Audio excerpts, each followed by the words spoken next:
ব্যাংকে তোমার টাকা আছে না ব্যাংক তোমার কাছে পাবে? এটা মানে পাবে। এটা ক্রেডিটে লিখো ব্যালেন্স বিডি দিয়ে ব্যাংকের ঘরে, ব্যালেন্স বিডি দিয়ে ক্রেডিটে ব্যাংকের ঘরে 25,000। এটা ক্রেডিটে হওয়ার কারণ কি রাজীব?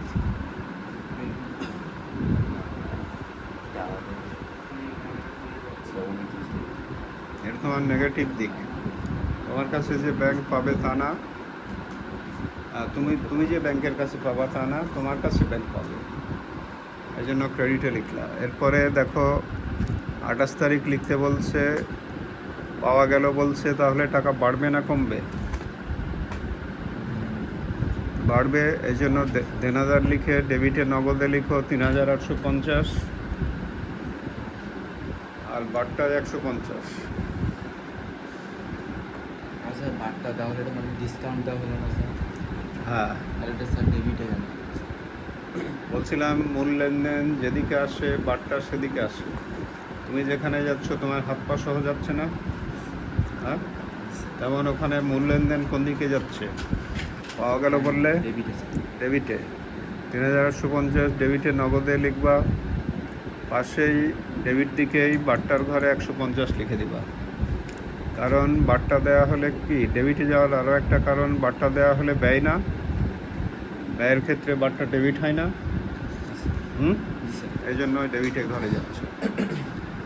28 তারিখের পরে 29 তারিখ দেখো, বলছে যে পাওনা প্রদান করা হলো, টাকা কমবে না বাড়বে রাদিত?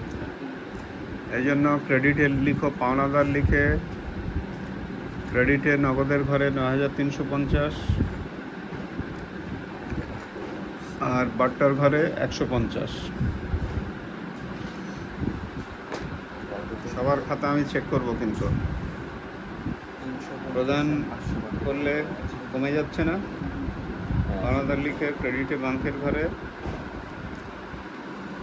9,350 লিখলাম। এবার লাস্ট লেনদেনটা বলো রাদিত, এটা কিভাবে করবা? আমি একটু আগে বললাম।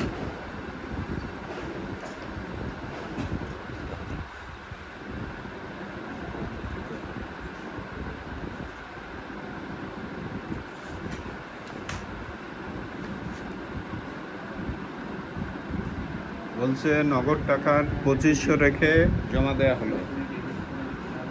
হ্যাঁ, টাকাটা বের করবা কত, কীভাবে, কত টাকা জমা দিচ্ছে এই টাকা বের করা লাগবে না? সেই টাকা বের করবা কীভাবে?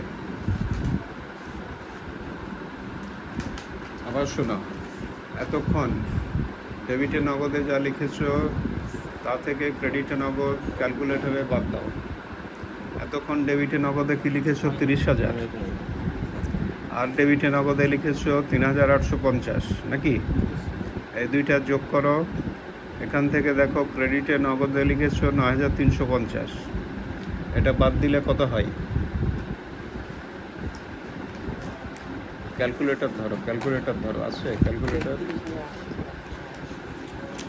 এতক্ষণ ডেবিটে নগদে লিখেছো 30,000 আর আরেকটা নগদে লিখেছো 3,850। 30,000 যোগ 3,850 মাইনাস 9,350 করলে কত হয়? 20,500। বাকিদের কি তাই হয়েছে? তোমার কত হয়েছে? 24,500। ডেবিটে নগদ থেকে ক্রেডিট নগদ বাদ দিয়ে 24,500 হয়েছে। 3,850 বিয়োগ 9,350। 24,500 যদি হয়, বলছে 2500 টাকা ছাড়া বাকি টাকা জমা দিবে, তাহলে 2500 মাইনাস করো। 2500 তো জমা দিচ্ছে না, 2500 মাইনাস করলে কত হবে? 22,000 টাকা ব্যাংকে জমা দিবে। তার মানে 22,000 টাকা এখন কন্ট্রা করবা। কন্ট্রা মানে ব্যাংকে জমা দিলে ব্যাংক ব্যালেন্স বাড়বে না। ডেবিটে ব্যাংকের ঘরে লিখো 22,000, বিবরণে লিখো নগদান। যেই ঘরে টাকা আসে বিবরণে, কন্ট্রার ক্ষেত্রে বিবরণে তার উল্টোটা হয়। ডেবিটে ব্যাংকের ঘরে 22,000 লিখলা, বিবরণী নগদান, আবার নগদ কমে যাবে না। ক্রেডিটে নগদের ঘরে 22,000 লিখো, বিবরণে লিখো ব্যাংক। খতিয়ান পৃষ্ঠার ঘরে লিখবা সি।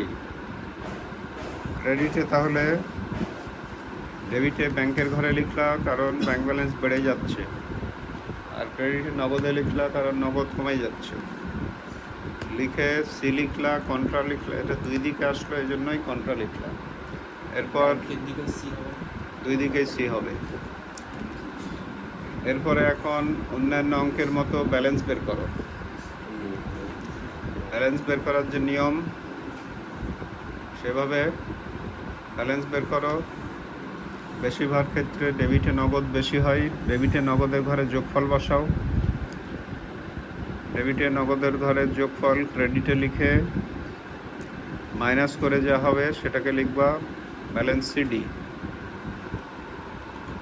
আবার সিডি যেখানে হবে তার বিপরীত দিকে এসে লিখবা ব্যালেন্স বিডি। সিডি হবে জানুয়ারির 31 তারিখে, মাসের শেষে হয় ব্যালেন্স সিডি।